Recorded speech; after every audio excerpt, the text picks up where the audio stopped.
You've not used the car for some time. It's been in winter hibernation perhaps, but the show season is coming up. You've polished the car and put all your love and attention into it. It's the big day and you jump inside the car, but that driver's window did not drop when you pop the handle. You turn the ignition and there is nothing. You have got a flat battery, and if you've got your car parked in the garage, perhaps you've got no way to jump start the car. And that's where one of these from Auxito will get you out of trouble, as well as coming in useful for many other jobs with the car and around the home. So let's delve a little bit deeper into the Auxito J102 Jump Starter.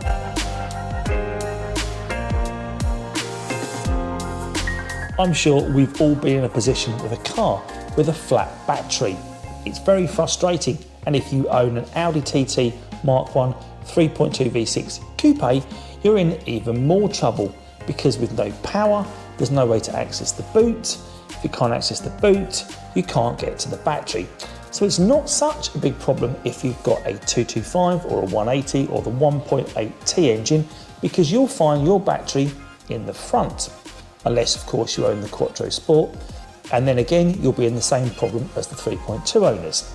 But once you've accessed that battery, this little gadget will get you out of trouble. So let's take a look inside the box. It's a nice sturdy box. Take the lid off, and there you go. There is our Auxito light. It's packaged quite well. We'll take it out and put that to one side, just like that. And there are more goodies at the bottom of the box, because not only do you need the power bank for jump starting the car, but you also need the connector. Now this has obviously the positive and negative crocodile clips. Now they are lovely and strong, so they are going to grip really well on any battery, and the attachment that goes into the charger itself is also quite robust. And if you wanted to connect up the jump starter, that goes in this socket at the end of the charger. Now I've got no nails and I can't actually undo that. There we go.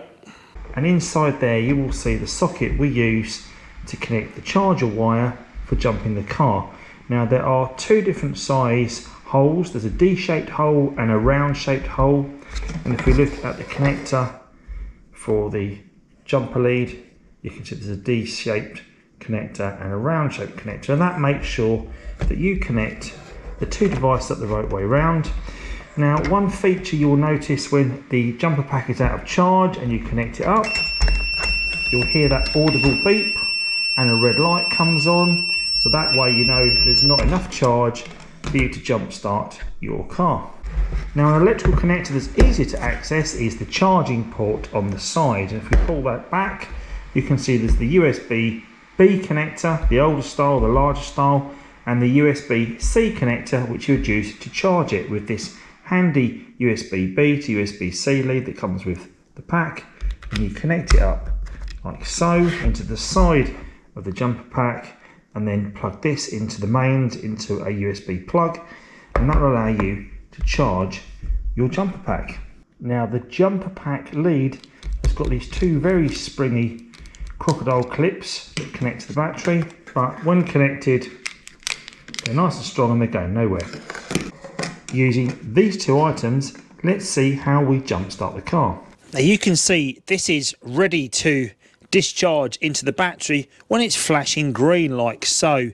And when you connect the battery up to the crocodile clips, while they are very sturdy, they don't have a massive range of movement, but enough for your battery, and they make a nice strong connection because they are very strong, these crocodile clips. But what they do have a tendency to do, if you overstretch them, is they are only plastic and they are hinged in the centre here, and they can come unclipped if you try and overstretch them too far. However, they do just snap back into place, so it's not a massive issue.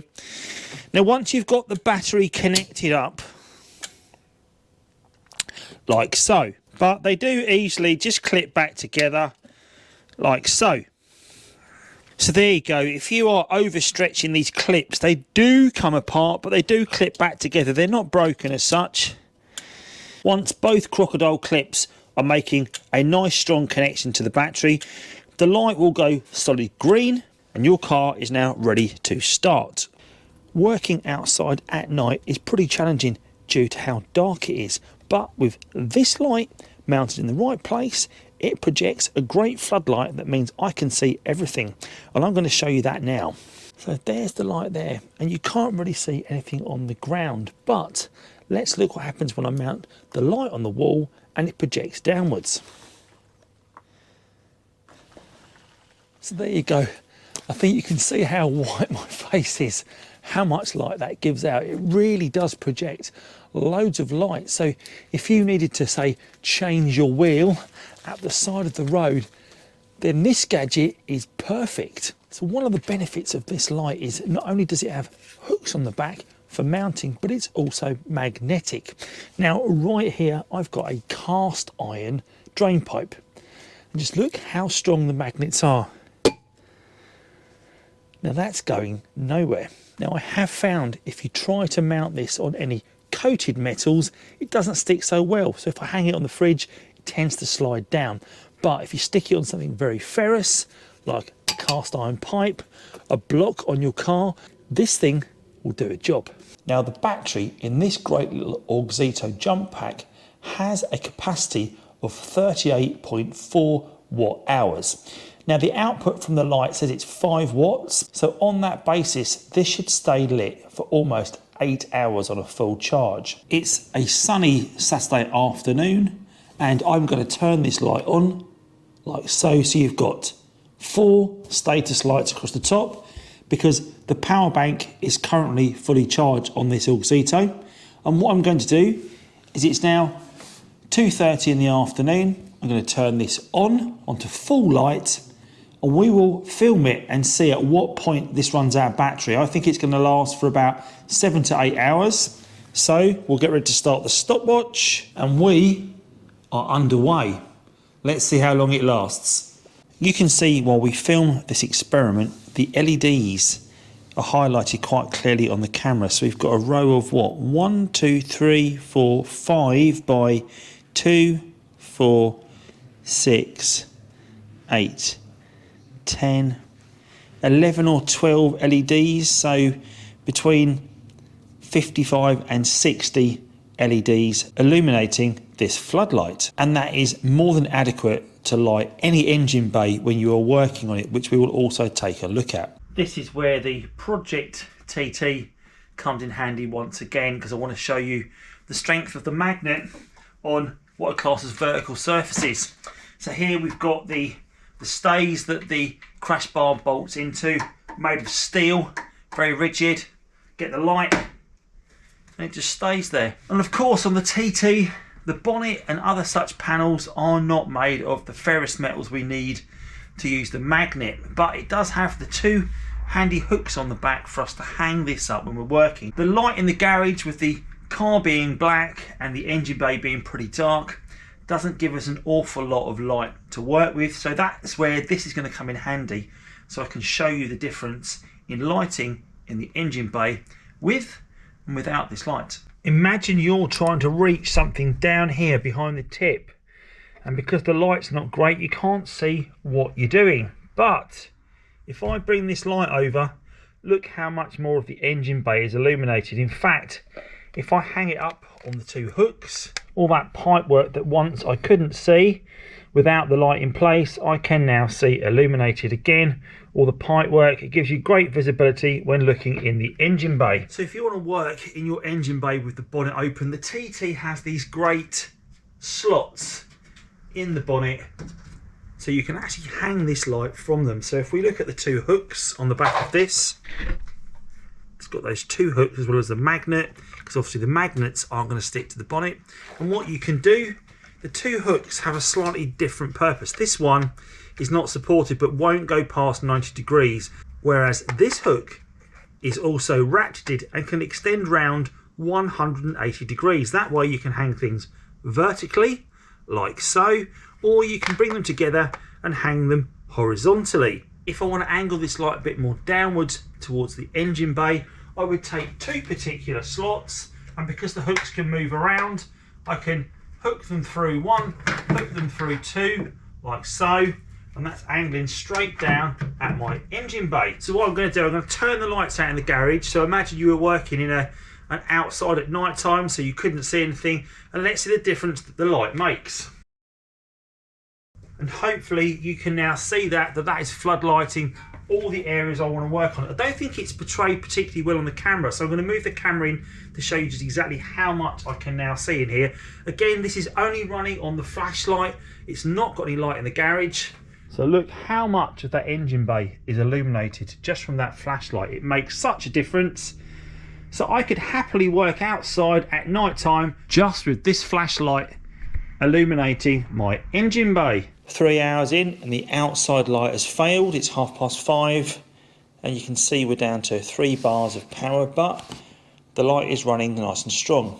If you like the J102 and you too want to buy one of these from the Auxito website, you can use my discount code of AndyCharger to receive a 15% discount off your Auxito product. Now, not only will this power itself with the light, but you can also power other devices through a handy USB outlet on the side. Now, this is the older style USB, but there is also a USB-C for charging. But it's handy if you want to use this as a power bank for your mobile phones. But one of the uses that I've had with the channel is I've used this to power my ring light. Now, this will power my ring light for well over 24 hours because it's so lowly powered. And that's great because that means my ring light is portable when I'm filming.